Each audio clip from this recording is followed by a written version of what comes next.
you know, I want to do stage, I want to do film, I want to do TV because it's so quick. It's, you know, I mean, and also the series you do, there shouldn't be, you know, I think there was a time maybe 10 or 20 years ago when it really was a status thing.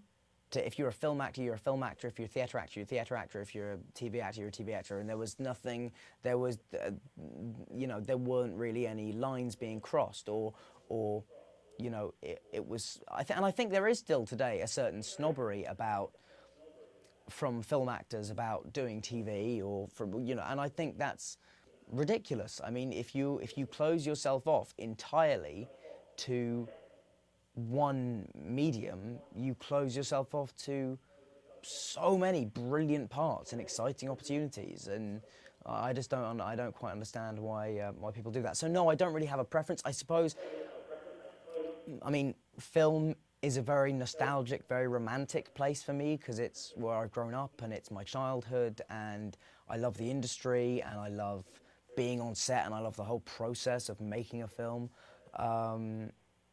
So I suppose if I did have to pick, it would be film, but I don't think that there's going to be like, my career is not going to just be about one thing or about one medium. I want it to be as varied as possible. Next question, what's your name? Hi, this is Michaela David, and I was wondering how you choose the type of scripts to look at and what movies you finally decide to do. I think, to be honest, I trust my instincts and I trust that I have good taste. And you know, when I was reading this script, you know, you read a lot of really bad scripts. So when a good one comes along, you know it. And you know because of the style of the writing and because of, you know, the part. If it basically comes down to the part, the overall, you know, quality of the script and the director. And if those three things are all interesting and exciting, then the chances are I will want to be involved. I mean, that's, yeah, there was, I mean, I read this script, I think 4 hours after finishing our last shot on number 7, and I read it about 4 hours later, and I was reading it on the plane, going, oh my God, this is, you know, this is scaring me. I'm just reading this and this is frightening, so chances are if, you know, we make a film of it, it will really scare people.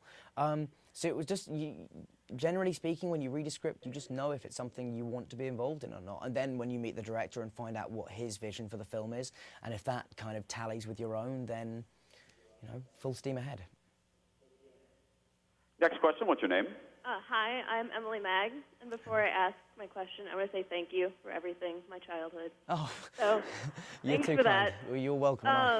Also, you worked with your godson Micah on this. He played your son. Can you describe that for me, the experience? Yeah, his name is, not to correct you, but his name's Misha. But he was the son of the woman who directed Equus. And I first met him when I first met her, which was when he was about 3 months old and we were having our first meeting about the play. He then sat in rehearsals, quiet as a mouse, for the entire rehearsal run in London when I was 17. And then when we did the show again in New York, by that point he was about just coming up around 3 years old. So I would go over and babysit for him, and we got on very, very well, and he's an adorable, very, very funny, ridiculously smart kid. And when it came to doing this film, I knew that, you know, people have been watching me in a schoolboy outfit for 10 years, so it's a little bit of a jump for them to then see me as a young lawyer and a father. And one of the things that I think could unhelpfully highlight the fact that I'm not actually a father in real life is when you've got, you know, a kid, particularly a kid as young as Misha is, which is 4 or 5, that was the age range that we were casting the part for. Acting doesn't really come into it at that young. You've kind of just got to have a real relationship with the boy. And while that is possible to have with a kid I just met, I know that me and Misha have a chemistry, and that, you know, he would be able to be natural around me, and that there would be a level of comfort with him because I know him well. So it just, and you know, and he auditioned and was really, really good, and actually he's really good in the film. I think when we were filming, I was so concerned as to whether, you know, he was having a nice time or whether he wasn't too tired or was getting angry, or, you know, I was just so worried about him and his experience of it that I didn't actually stop and look and go, oh, you're actually really good at this.